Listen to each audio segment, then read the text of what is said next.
படத்துக்காக நிறைய உழைச்சிருக்கு. இந்த படத்துடைய ஃபைனல்ஸில் இன்னும் நிறைய பேர். தேங்க்யூ ಎಲ್ಲರೂ. ಯಾರೇ ಕೂಗಾಡಲ್ಲಿ ಆದಮೇಲೆ ಮತ್ತೆ ಕನ್ನಡಕ್ಕೆ ಬಂದಿದ್ದೀರಾ, ಸೊ ಏನು ಹೇಳ್ತೀರಿ, ಯಾಕೆ ಅಷ್ಟು ಇಂಟ್ರೆಸ್ಟಿಂಗ್ ಅನ್ನಿಸ್ತಾ ಈ ಸ್ಕ್ರಿಪ್ಟ್ ಅಂತ ನಿಮಗೆ? ಸುಮಾರು 10 ಇಯರ್ಸ್ ಮೇಲೆ ಆಗಿದೆ ಬಂದ್ಬಿಟ್ಟು. 13 years ಆಗಿದೆ. இந்த ஸ்கிரிப்டோட லைன் ஒரு நல்ல லைனாக இருக்குது. I very much Impress. Sir, ಯಾರೇ ಕೂಗಾಡಲ್ಲಿ ಟೈಮಲ್ಲಿ ಪುನೀತ್ ಸರ್ ಜೊತೆ ಒಂದಷ್ಟು ನೀವು ಕಳೆದಂಥ ಕ್ಷಣಗಳ ಬಗ್ಗೆ ಹೇಳೋದಾದ್ರೆ ಏನು ಹೇಳ್ತೀರಿ? புனித் சார் வந்து என்னுடைய ஃப்ரெண்ட், என்னுடைய பிரதர், எல்லாத்துக்கும் மேலே அவர் ஒரு காட்ஃபாதர் மாதிரி. அவரை இப்போ ரொம்ப மிஸ் பண்ணுறேன். கண்டிப்பாக எங்கேயோ இருந்து பார்த்துட்டு தான் இருக்கார், அப்படி தான் நான் நினைக்கிறேன். டெஃபினட்டாக அடுத்து இன்னொரு படம் பண்ணணும். ஒரு நல்ல படத்தின் மூலமாக டைரக்ஷனுக்கு நான் திரும்ப கன்னடா இண்டஸ்ட்ரிக்கு வருவேன். இப்போ நான் ஆக்ட் பண்ண வந்திருக்கேன். இப்போ தான் கன்னடா கற்றுக்கிறதுக்கு ஸ்டார்ட் பண்ணியிருக்கேன். டாக் ஃபுல் ஃப்ளெஜ் கன்னடா இந்த ஃபிலிமோட லாஸ்ட் டைமில் இந்த ரிலீஸ் ஈவெண்ட் ஆடியோ லான்ச்சில் ஃபுல்லாக. ಸಿನಿಮಾ ಇಂಡಸ್ಟ್ರಿ ಕನ್ನಡ ರಿಲೀಸ್ ಆಗಿದೆ. ಸೊ ಈಗ ಕವಳ ಇಲ್ಲಿನೂ ನೀವು ನೆಗೆಟಿವ್ ಶೇಡ ಅದರ್ವೈಸ್ ಏನಾದರೂ ಬೇರೆ ರೋಲ್ ಅಂತ? I am actor sir. Sir, ಕವಳಕ್ಕೆ ರವಿ ಸರ್ ಮತ್ತು ಶಿವರಾಜ್ ಕುಮಾರ್ ಸರ್ ಸಪೋರ್ಟ್ ಮಾಡಿದ್ದು ಹೇಗೆ? Always support sir.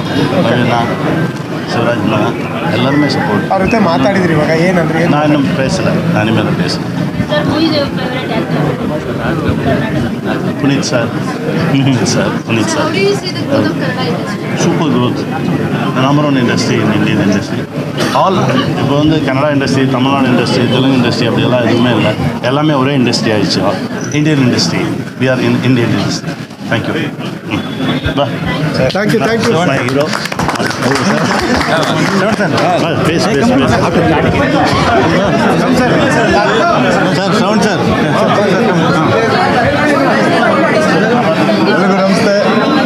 ಸುಮಾರು ದಿನಗಳ ನಂತರ ನೀವು ಸಮುದ್ರೀಕರಣ ಬಂದಿದ್ದಾರೆ ಅಂತ ಅಂದರೆ ನಿಮ್ಮ ದೃಷ್ಟಿ ಹೇಗಿದೆ ಅನ್ನೋದು ಅಲ್ಲಿಗೆ ಅರ್ಥ ಆಗಲ್ಲ. ಸೊ ಸಿನಿಮಾದ ಬಗ್ಗೆ ಬೂಸ್ಟ್ ಆಗಿದೆ. ಸೊ ಏನು ಹೇಳ್ತೀವಿ? ತುಂಬ ಖುಷಿ ಆಗ್ತದೆ. ಇಂಥ ಲೆಜೆಂಡ್ರಿ ಆ್ಯಕ್ಟರ್ ಜೊತೆ ಎಲ್ಲ ನಾವು ಮೀಟ್ ಮಾಡೋದು, ಕೆಲಸ ಮಾಡೋದೇ ಒಂದು ದೊಡ್ಡ ಒಂದು ಅನುಭವ, ಒಂದು ಪುಣ್ಯ. ಸಮುದ್ರಕಣಿ ಸರ್ ಬಂದಿದ್ದಾರೆ ಅಂದರೆ ಅಲ್ಲಿಗೆ ಅರ್ಥ ಆಗುತ್ತೆ ಸ್ಕ್ರಿಪ್ಟ್ ಯಾವ ಲೆವೆಲ್ಗೆ ಸ್ಟ್ರಾಂಗ್ ಇದೆ ಅಂತ. ಕವಳ ಅನ್ನೋದು ಈಗ ಸ್ಟಾರ್ಟ್ ಆಗಿದ್ದಲ್ಲ, ಒಂದು 6 ತಿಂಗಳಿಂದ ಡೈರೆಕ್ಟ್ರು ಒಂದು 15-16 ವರ್ಷನ್ ಇದು ಈಗ ಲಾಕ್ ಆಗಿರೋದು. ಬೇರೆ ಲೆವೆಲ್ಗಿರುತ್ತೆ ಕಮರ್ಷಿಯಲ್ ಸಿನಿಮಾ ಅಷ್ಟೇ. ಏನು ಈ ಕವಳ ಅಂದರೆ ಕವಳ ಅಂದರೆ ನಮ್ಮ ಪ್ರಕಾರ ಏನು? ನನ್ನ ಪ್ರಕಾರ ನೀವು ಅದನ್ನು ನಾವು ಅಂದ್ಕೊಂಡ್ರೆ ನೀವು ಸಿನಿಮಾ ಮೇಲೆ ನೋಡಬೇಕು. ಬಟ್ ಕವಳ ಅಂದರೆ 4-5 ಅರ್ಥ ಇದೆ ಮೇಡಮ್. ಕವಳ ಅಂದರೆ ಊಟ ಇದೆ, ತಾಂಬೂಲ ಇದೆ. ಕವಳೇಶ್ವರ ಅಂತ ಶಿವ ಆಯುಧ ಇಟ್ಕೊಂಡು ಫಸ್ಟ್ ಲುಕ್ ನೋಡಿದರೆ. ಆಮೇಲೆ ಎಲ್ಲರೂ ಹೇಳ್ತಾರೆ ಹಂಗೆ ಕವಳ ಅಂದರೆ ಇನ್ನೊಬ್ಬರು ಬಗ್ಗೆ ಅಂತ ಅಂದ್ಕೊಂಡಿದ್ದಾರೆ. ಬಟ್ ಅದೆಲ್ಲದಕ್ಕೂ ಒಂದು ರೀಸನ್ನು ಸಿನಿಮಾ ರಿಲೀಸ್ ಆದಮೇಲೆ ಗೊತ್ತಾಗುತ್ತೆ. ಬಟ್ ಕವಳ ಅಂದರೆ ನೀವು ಅಂದ್ಕೊಂಡಂಗೆ ಅದೇ ಒಂದು ಮಾಸ್ ಕಂಟೆಂಟ್, ಮಾಸ್ ವೈಲೆನ್ಸ್ ಇರುವಂಥನೇ ಸಿನಿಮಾ. ಕವಳ ಅಂದರೆ ಒಬ್ಬ ರೌಡಿ ಕಥೆ ಅಂತ ಹೇಳ್ತಿದ್ದಾರೆ. ಅಯ್ಯೋ, ನಾನು ಹೇಳಿಲ್ಲ ಮೇಡಮ್. ರಿಯಲ್ ಕತೆ ಇದೆ, ಬಟ್ ಈಗಲೇ ಬೇಡ ಮೇಡಮ್, ಮುಂದಕ್ಕೆ ರಿವೀಲ್ ಮಾಡೋಣ. ಯಾರು ಏನೇನು ಮಾತಾಡ್ತಾರೋ ಮಾತಾಡಲಿ ಅಂತ ಬಿಟ್ಟಿದ್ದೀನಿ.